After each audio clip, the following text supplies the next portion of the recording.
नमस्कार दोस्तों, आपका स्वागत है आपके अपने चैनल TGNI वर्ल्ड में। चीन और ताइवान के बीच जंग जैसा माहौल बनता जा रहा है।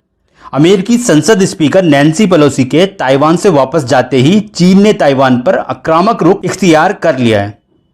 चीनी आर्मी, जिसे पीपल्स लिबरेशन आर्मी या PLA कहा जाता है, ने ताइवान के करीब ही 6 इलाकों में अपना सैन्य अभ्यास शुरू कर दिया है।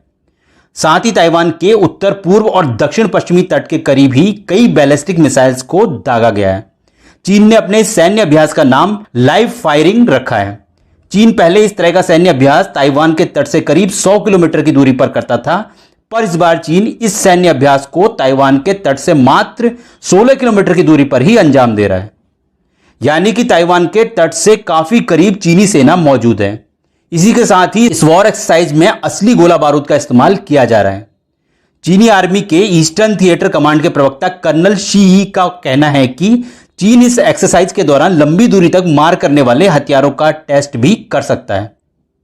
चीनी रक्षा मंत्रालय से प्राप्त जानकारी के अनुसार इस सैन्य अभ्यास में आसमानी हमला, जमीनी युद्ध और समुद्री युद्ध तीनों को ही शामिल किया जाएगा। चीनी सरकारी मीडिया ग्लोबल टाइम्स ने अपने आर्टिकल के द्वारा बताया है कि चीनी सेना ने स्टेल्थ लड़ाकू विमान J-20, H-6 के bomber, J-11 fighter jet, 052D destroyer, 056A corvette, Dongfeng 11 short range ballistic missile और डोंगफेंग 17 हाइपरसोनिक मिसाइल तैनात किए हैं। ग्लोबल टाइम्स ने यह भी कहा है कि युद्ध अभ्यास के दौरान ताइवान पर मिसाइल भी दागी जा सकती है, जो कि 26 साल बाद ऐसी घटना होगी, क्योंकि 26 साल पहले चीन ने ताइवान पर मिसाइल दागी थी, जो कि ताइवान की राजधानी ताइपेई के ऊपर से निकलकर एक वीरान इलाके में जा गिरी थी। दरअसल 1995 में ताइवान के राष्ट्रपति ली टेंग हुई न्यूयॉर्क की एक यूनिवर्सिटी में स्पीच देने जा रहे थे। हालांकि अमेरिका पहले ताइवानी राष्ट्रपति को अमेरिका आने का वीजा नहीं दे रहा था, पर बाद में राजनीतिक दबाव के चलते वीजा देना पड़ गया था। ताइवानी राष्ट्रपति के न्यूयॉर्क की यूनिवर्सिटी में स्पीच दिए जाने पर चीन बौखला गया और ताइवान को दंड देने के लिए ताइवान के पास ही मिसाइल टेस्ट शुरू कर दिए। साथ ही अपने लड़ाकू विमानों को भी तैनात कर दिया था। चीन के इसी मिसाइल परीक्षण के दौरान कई मिसाइल ताइवान के पास जाकर गिरी और उनमें से एक मिसाइल ताइपेई शहर के ऊपर से होकर गुजरी। हालांकि चीन की अभी की यह एक्सरसाइज 7 अगस्त तक चलने वाली है। इसी बीच चीन ताइवानी एयर स्पेस का भी उल्लंघन कर रहा है।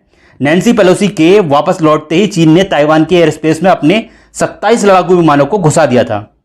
चीन की इस मिलिट्री ड्रिल से ग्लोबल सप्लाई चेन पर भी बुरा असर पड़ सकता है, क्योंकि चीन जहां यह सैन्य अभ्यास कर रहा है वह मालवाहक जहाजों के आने जाने का एक व्यस्त रास्ता है।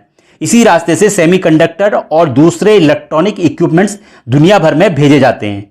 इसी के साथ नेचुरल गैस की सप्लाई के लिए भी इसी समुद्री रास्ते का इस्तेमाल किया जाता है। अनुमानतः दुनिया की लगभग आधी कंटेनर शिप इसी रास्ते से होकर गुजरती है। ऐसे में यह मिलिट्री एक्सरसाइज कमर्शियल जहाजों के आवागमन में बाधा पहुंचा सकती है, जिसका असर दुनिया भर में देखने को मिल सकता है। चीन की इस अग्रेसिव ड्रिल पर ताइवान के रक्षा मंत्रालय का कहना है कि वे चीन की हर हरकत पर नजर बनाए हुए हैं। साथ ही ताइवान किसी तरह का तनाव या विवाद नहीं चाहता, परंतु यदि जंग छिड़ती है तो ताइवान उसके लिए भी तैयार है। रूस ने भी यूक्रेन पर हमला करने से पहले इसी तरह का सैन्य अभ्यास किया था।